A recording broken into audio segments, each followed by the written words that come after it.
UPI-ನಲ್ಲಿ August 1ರಿಂದ ಹೊಸ ನಿಯಮಗಳನ್ನ ಜಾರಿಗೆ ತಂದಿದ್ದಾರೆ. NPCI national payments corporation of India ಕಡೆಯಿಂದ ಈ ಹೊಸ ನಿಯಮಗಳನ್ನ ಜಾರಿಗೆ ತಂದಿರೋದು. Google Pay, PhonePe, Paytm ಇನ್ನಿತರ UPI ಆ್ಯಪ್ಗಳ ಮೇಲೆ ಅನ್ವಯ ಆಗುತ್ತೆ.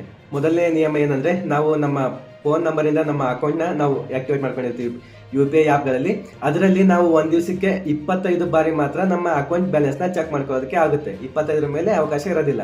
ನಾವು ಟ್ರಾನ್ಸಾಕ್ಷನ್ ಮಾಡಿರ್ತೀವಿ, ಅದು ಪೆಂಡಿಂಗ್ ಅಥವಾ ಪ್ರೊಸೆಸಿಂಗ್ ಅಲ್ಲಿ ಹೋಗಿ ಕುತ್ಕೊಂಡಿರುತ್ತೆ. ಅದನ್ನ ನಾವು 3 ಬಾರಿ ಮಾತ್ರ ಚೆಕ್ ಮಾಡೋದಕ್ಕೆ ಸಾಧ್ಯ ಒಂದು ದಿವಸಕ್ಕೆ. ಅದು ಸಡನ್ಲಿ 3 ಸರಿ ಅಲ್ಲ, ಒಂದ್ಸರಿ ನಾವು ಇವಾಗ ಅದನ್ನ ಟ್ರಾನ್ಸಾಕ್ಷನ್ಸ್ನ ನಾನು ಚೆಕ್ ಮಾಡಿದ್ದೀನಿ ಅಂದ್ರೆ ಮತ್ತೆ 90 ಸೆಕೆಂಡ್ ಬಿಡುತ್ತೆ, ಆಮೇಲೆ ಮತ್ತೆ ಚೆಕ್ ಮಾಡ್ಕೋಬಹುದು. ಆ ರೀತಿಯಾಗಿ ನೆಕ್ಸ್ಟ್ ಆಟೋ ಪೇ. ಇದು ನಾವು ಅಮೆಜಾನ್ ಪ್ರೈಮು, ನೆಟ್ಫ್ಲಿಕ್ಸ್ ಇನ್ನಿತರ ಆ್ಯಪ್ ಸಬ್ಸ್ಕ್ರಿಪ್ಷನ್ ಮಾಡ್ಕೊಂಡಿರ್ತೀವಿ. ಅದು ಬರೀ ತಿಂಗಳಿಗೆ 3ಕ್ಕೆ ಮಾತ್ರ ಅವಕಾಶ ಕೊಟ್ಟಿದ್ದಾರೆ. 3 ಆ್ಯಪ್ಗಳ ಮೇಲೆ ಅದು ಆಟೋ ಪೇ ಬರೋದಿಲ್ಲ.